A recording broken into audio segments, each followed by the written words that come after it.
relación a la vacuna Comirnaty y a la posibilidad de que pudiera dar lugar a reacciones alérgicas o anafilactoides en sujetos previamente alérgicos, ha generado bastante ruido mediático y ha generado preocupación.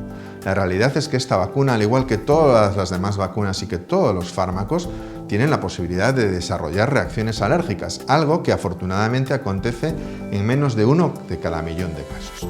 Por lo tanto, tranquilidad. Las vacunas se administran siempre en un contexto supervisado.